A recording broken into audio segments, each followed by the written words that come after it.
ఆశ్రయపురమైన దేవునికి మహిమ కలుగునుగాక. ప్రియ స్నేహితులందరికీ దివ్య వాక్యోదయం. ఈనాటి పాఠ్యభాగము యెషయా 56:7. నా ప్రార్థనా మందిరములో వారిని ఆనందింపజేసేదను. నా బలిపీఠము మీద వారు అర్పించు దహన బలులును నాకు అంగీకారములగును. నా మందిరము సమస్త జనులకు ప్రార్థనా మందిరం అనబడును. ఆయన ప్రార్థనా మందిరంలో మనందరము సంతృప్తి చెందుతాము అని దేవుడు చెప్తూ ఉన్నాడు. ఆయన ఎదుట అంగీకారమైన వారిగా మనలను చేయులాగున ప్రార్థనను దేవుడు ఎంచుకున్నారు.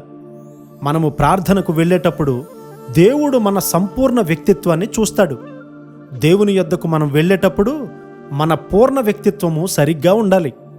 లేకపోతే మీరు పెదవులతో ప్రార్థిస్తారు కానీ మీ కళ్ళల్లో ప్రార్థన కనబడదు అని దేవుడు చెప్తారు. దేవుని యొద్దకు మనం వెళ్ళినప్పుడు ఆయన మన శరీరాన్ని, జీవాన్ని, ఆత్మను కూడా పరీక్షిస్తారు. మనము మిక్కిలి మోసకరమైనటువంటి స్వభావాన్ని కలిగి ఉన్నాము. చివరిగా మనము ప్రార్థనలోనే సంతృప్తి పడతాం. అక్కడ నీ వ్యక్తిత్వాన్ని పూర్తిగా శుద్ధీకరించబడి పరిపూర్ణత సంతరించుకుంటుంది. మన ప్రార్థన సరిగ్గా ఉండేలాగా మనం ప్రయత్నించవచ్చు కానీ మన హృదయము దేవునికి వ్యతిరేకంగా ఉండవచ్చు. దేవుడు మన ప్రార్థన ద్వారా మోసగింపబడడు. మనలో ఏ లోటు ఉందో ఆయన ఎరిగి ఉన్నాడు.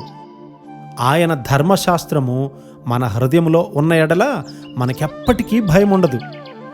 ఆయనే తన ప్రార్థనా మందిరానికి మనలను తోడుకొని వచ్చి అక్కడ తృప్తిపరుస్తారు. అక్కడ తప్ప మనకెక్కడ కూడా తృప్తి దొరకదు. నేను విద్యార్థిగా ఉన్నప్పుడు కూడా ఎలాంటి వస్త్రధారణ చేయాలో, గుడిలో ఎక్కడ కూర్చోవాలో, వేర్వేరు పరిస్థితులలో ఎలా ప్రవర్తించాలో నేర్పించాడు. నా పూర్తి వ్యక్తిత్వాన్ని ఆయన స్వాధీనంలో ఉంచుకోవడం వల్ల నేను ధైర్యంగా, సురక్షితంగా ఉన్నాను. నేను దేవుణ్ణి ఆరాధించడానికి తప్ప ఎవరినో కలవడానికి ఎప్పుడూ కూడా మందిరానికి వెళ్ళలేదు. మిమ్మును తన ప్రార్థనా మందిరంలో సంతృప్తిపరుస్తాడు. నీ ప్రార్థనను వినడానికి దేవదూతలు వస్తారు. ఎందుకంటే నీ పూర్తి వ్యక్తిత్వము, నీ హృదయ తరంగాలు పూర్తిగా దేవుని ఆధీనంలో ఉన్నాయి. పాక్షికమైన పరిశుద్ధతతో దేవుని పని చేయగలమని ఎప్పుడు కూడా అనుకోవద్దు. సర్వశక్తుని సన్నిధిలో ప్రవేశిస్తున్నప్పుడు మనము చాలా జాగ్రత్తగా ఉండాలి. ఎవరి హృదయాలు దేవుని ఎదుట సరిగ్గా ఉండవో వారి విషయము నేనెంతో బాధపడుతూ ఉన్నాను. దేవుని ధర్మశాస్త్రము వారి హృదయపు పగ్గాలను స్వాధీనపరచుకోలేదు. మన సంఘములో ఒక మాదిరితనము ఉంచి చీకటి శక్తులను పారద్రోలకపోతే తప్ప అక్కడ నిరీక్షణ లేదు. అనేకమైన ఉన్నత స్థలాలలో పాపముంది, కానీ నా ప్రార్థనా మందిరంలో వారిని ఆనందింపజేసేదను అని దేవుడు మనతో మాట్లాడుతూ ఉన్నాడు. ఈ లోకాన్ని జయించగల క్రీస్తు ప్రమాణాల మీద నీ గురిని నిలుపుతూ ఉన్నావా?